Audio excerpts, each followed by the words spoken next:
Selamun Aleyküm saygılı vatandaşlar, dindaşlar. Bugün Cuma günü. Hepimizge cumalar hayırlı olsun. Allah-u Teala yapkan ibadetlerimizden kabul makbul eylersin. Ve inşallah gelecek cumalarga yetiştirsin.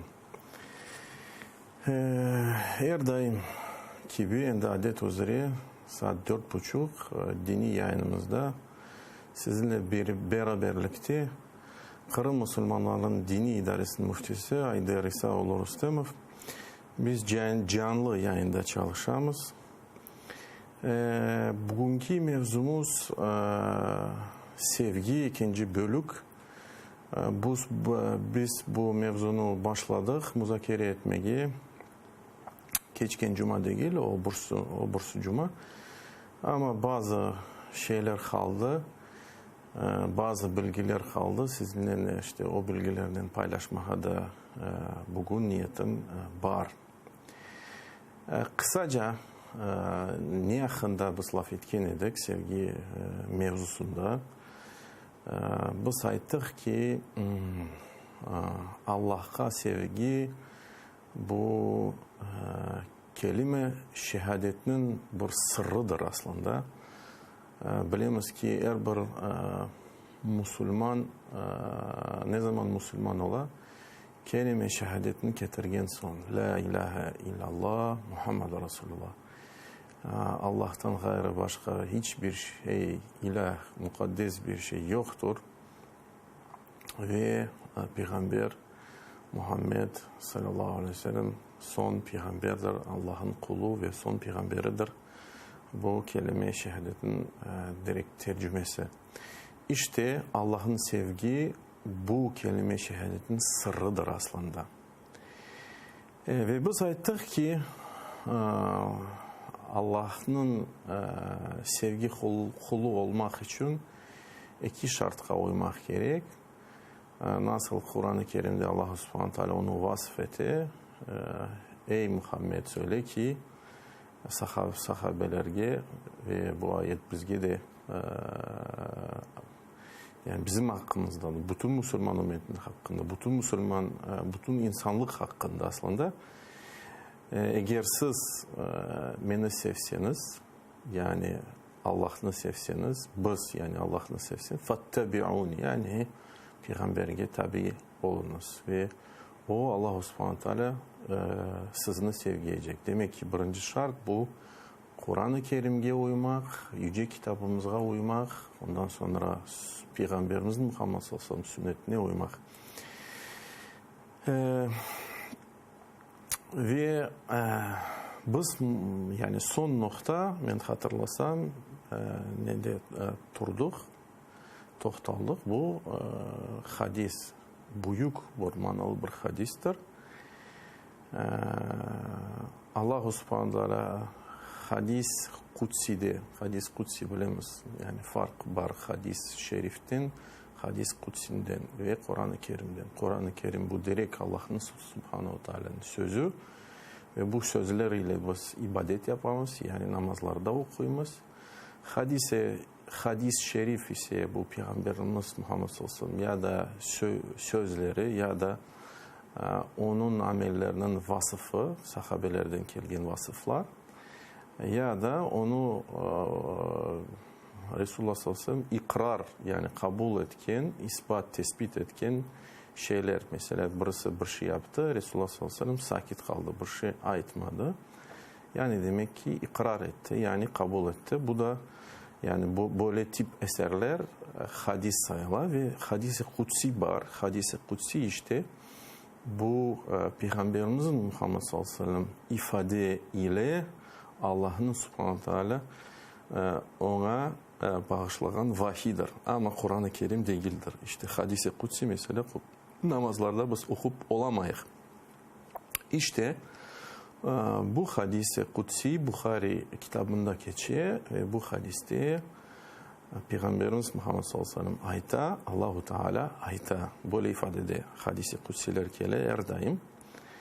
Eğer Allah subhanahu teala bir kulunu yani bir insanı sevse o Cibril'ge bilemiz ki Cibril en büyük meleklerden birisi. O vahiy mesulü bir melektir. Yani bütün kitaplarını aslında Cibril vasıtasıyla indirildi. Allah subhanahu teala indirdi kitapların Cibril vasıtasıyla. Olsun İncil, olsun Tevra, olsun Kur'an-ı Kerim ya da Zebur ya da başka kitaplar vesaire. İşte Allah subhanahu teala Cibril'e ayta, ne ayta ki? Şüphesiz Allah böyle bu insanı sevdi. Sen de onu sev. Emir buyuruyor Allah subhanahu teala Cibril'e. Elbette ki Cibril'e tek itaat kala. Çünkü melekler tek itaat Allah subhanahu teala yaparlar. İsyanlık iş çıkartmazlar. Cibril sonra bu insanı sevmeye başlay. Yani demek ki Allah'ın sevgisi bir kulga, Cibril'in sevgisi vesilesi ola. Ve ondan sonra Cibril ne ayta? O bütün meleklerine, bütün köklerinin meleklerini hitaben yani ayta olarak muhakkak ki Allahu Subhanahu Teala bu insanı seviyor, siz de onu seviniz ve ondan sonra bütün mahlukatlar, bütün insanlar yani bütün insanlık, düşmanlar da bile bu insanı sevmeye başlay ve işte onu kabul ederler ve bu insan yani bu dünyada bakınız yani gelecek dünyanın hakkında şimdi sübut etmeyeyim, aytmayayım. Bu dünyada kabul edilir. Yani düşmanlar bile ona itibar gösteriyor, hürmet gösteriyor. Demek ki Allah'ın subhanahu teala sevgisinin neticesi budur.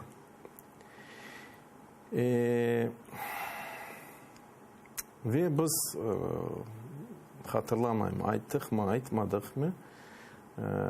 Eğer Allah subhanahu teala bir kulunu sevse artık o kul, o insan Allah'ın emanetinin tübünde kala.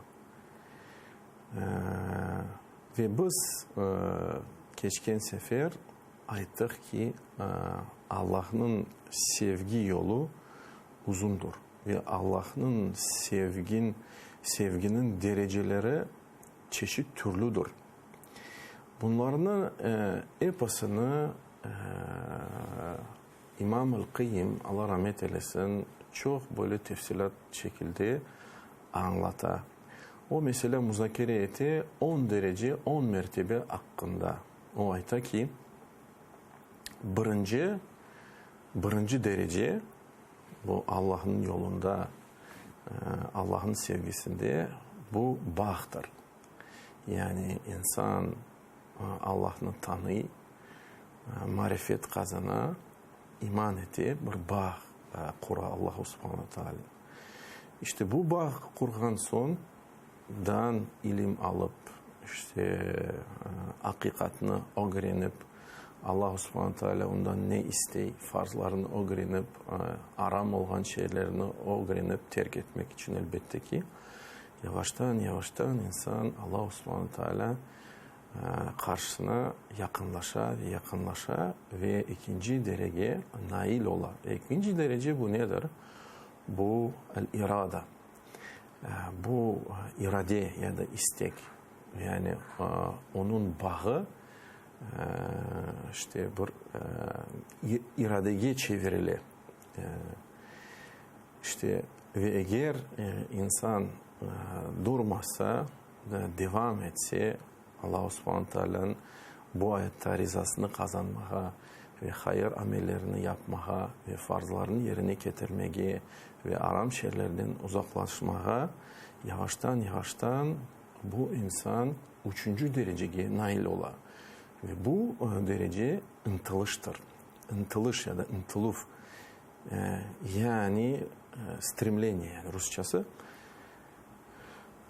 Bu iradeden bir azıcıktan yüksek bir seviyede ya da mertebe ya da derece. Sonra insan işte 3. derecenin geçip sonra garam 4. derecesine nail ola ve 4. derece bu şefktir. Şefktir ıntılıştan kuvvetli bir istir, duygudur. Bu aslında sevgi Allah'a karşı insanda, insan yüreğinde, insan gönlünde olan sevginin dereceleridir. Şefk kazana. Yani o artık iradeden intılışa geçti, intılıştan şefk duygusuna geçti. Bu dördüncü dedik. Dördüncü dereceden sonra beşinci derece ya da mertebe Allah yolunda, Allah'ın sevgi hissinde ya da duyguda bu nedir? Bu vidattır. Vidat Arap dilinde vidattır. Vidat demek ki temiz bir sevdadır. Temiz bir sevdadır. Elbette ki bu derece daha yüksek bir derece, daha kuvvetli bir his ya da duygu Allah karşısına. Ve ondan sonra 6. derece gele bu şagaf Arapçası. Şagaf ne demek? Bu demek ki terin sevgi. Terin sevgi. Artık temiz sevgiden terin, daha kuvvetli yani demek ki bir sevgi.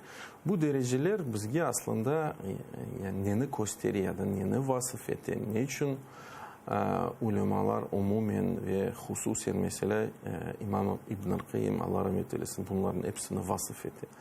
Elbette ki anlatmak için yani ne kadar bu duygunu kazanmak için ve iliştirmek için nelerini geçmek gerek, vasıf eden nelerine gerçekten iman etken insan, gerçekten Allah karşına sevgi hissetken insan neler hissedeceğini vasıf etti.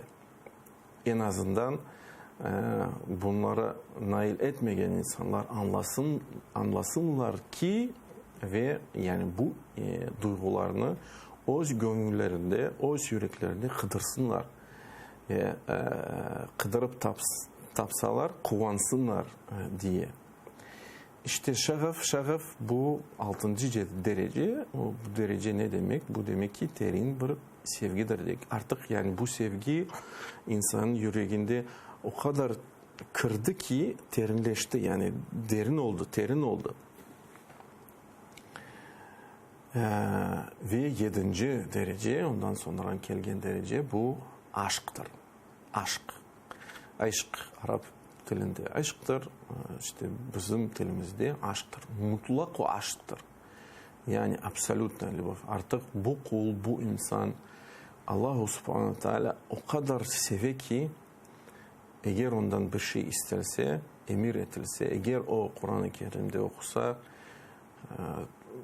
bunu yapmak gerek ya da onu yapmak gerek, hiç şüphe etmeyip, hiç özünü sormayıp ya bu farz mı, ya bu mekruh mu, ya bu mendup mu kalkıp durup yapacak. Yani artık o kadar büyük bir sevgi kazandı demek. Ve 8. derece ya da 8. mertebe bu teteyemmüm. Ve huve taabbud ve tezellül. Yani demek ki artık sevdalı bir itaatlıktır.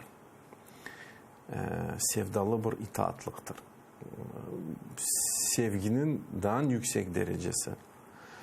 9. derece ise bu taabbud. Ondan birisi teteyemmüm, itaatlık ama bu taabbud. Artık ibadet sevgisi. Yani daha kuvvetli bir hisden, kuvvetli bir Allah'a karşı duyulgan bir histir. Ve 10. derece Allah'a hissedilgen sevginin derecesi bu el-hulla, hullet. Bilmiyorum var mı, kullanılan mı bu kelime bizim dilimizde ama başka Türk dilinde mutlaka kullanılan. Hullet, el-hulla ne demek? Demek ki ayrılmaz dostluktur, yakınlıktır. Ve bilemiz ki bu dereceni yani Allah yolunda Allah'ın sevgi yolunda tek iki insan bu dünyada kazandı ve kazanabildi ve kazanabilecektir. Tek bir insan var ve bu iki insan elbette ki peygamberlerdir. Bu iki insan peygamberlerinin arasında ulul azmi, yani en böyle kuvvetli iradeli peygamberlerden birisi ediler. Kimler onlar? Kimler olar? Elbette ki bu İbrahim Aleyhisselam ve Muhammed aleyhi afdalus salatu ve teslim. İbrahim Aleyhisselam ve Peygamberimiz Muhammed sallallahu aleyhi ve sellem. Yani düşününüz ki ne kadar bu yol böyle tacip, hayretli bir yoldur. Ne kadar bu yolda dereceler var. Ne kaydetmekten gerek bu mevzuda, sevgi mevzusunda? Sevgi duygu olarak ne menfi ne müsbet bir duygudur. Yani eğer insan bir sevgi duysa bu hayatta kimge nege olsa bile olsun, o sevgi menfi ya da müsbettir. Yani pozitif ya da negatiftir, doğru ya da doğru değildir. Biz bunu nasıl ölçeyik? Nasıl sayılır? Elbette ki biz onu sayılır kimge ve nege. O sevgi onun gönlünde peyda oldu ve bu sevginin akıbeti nedir? Neticesi nedir? Yani bu sevgi insanı nege getiriyor, nege teşvik ediyor, nege tarta. Ve bunu da kaydetmek isterdim ki aslında bu mevzunu bu kelimelerden başladık ve bu kelimeleri her daim tekrarlamak gerek ve her daim anlatmak ve hatırlatmak gerek bütün Müslümanlara. Çünkü ben düşünüyorum bu büyük bir musibettir ümmetimizde, halkımızda. Bu La ilahe illallah kelimesinin sırrıdır. Çok insanlar bunu anlamıyor. Çok insanlar dinimizin üstünlük yani azıcık bir şeyler bildi, azıcık bir şey öğrendi ve kendisini zannetti ki artık büyük bir alim oldu. Sağa sola başlay davranmaya ve bütün insanlarını yerine koymaya. Sen böylesin, sen öylesin. Senin bilmem imanın doğru değil, senin bilmem falanın doğru değil. Sen böyle yaparsın, bu şöyledir ve ilahir. Yani ben ne demek isteyeyim? Yani ben demek isteyeyim ki Allah'ın yolu sen eğer de Allah subhanahu teala sana bir nimet bağışladı, sana iman verdi, sana anlattı, sen hakikatin yüzünü gördün, sen bileme ki bu yol bitti. Yani bu yolun devamı var. Bu yolun devamının zevki var, tatlısı var. Dini terin anlamak gerek. Zahirden değil de batın şekilden terileşmek gerektir. Ve her bir insanın, her bir mümin Müslüman insanın bir fiilini yapmak için ya da farzını getirmek için ya da aranı terk etmek için iki motivasyası var. Ya da Allah'ın azabından korkacak ve bu hususta çok ayetler var. Bu bir kanattır. Ya da Allah'ın subhanahu teala mükafatını kazanmak isteyecek. Bu ikinci kanattır. Ve elbette ki bu iki kanatın hakkında çok ayetler Kur'an-ı Kerim'de var. وَسَارِعُوا اِلَى مَغْفِرَةٍ مِنْ رَبِّكُمْ Siz yarış etiniz ki Allah'ın subhanahu teala mağfiretini kazanmak. Ya da Allah subhanahu teala bir şey emir etti, sonra ayta beni korkunuz, insanlarını korkmanız. Ya da başka ayeti başka türlü anlatar. Ama elbette ki en büyük motivasyon bu nedir? Bu Allah'ın sevgisidir ve bu baştır. Başsız iki kanat yeterli değil. Elbette ki baş olsa, iki kanat olsa o da yeterli değil. hem de sağ kanat olmak gerek, hem de sol kanat olmak gerek, hem de baş olmak gerek. Ve sallallahu ala nebiyyina Muhammed ve ala alihi ve sahbihi ecmaîn. İnşallah ileride görüşecek.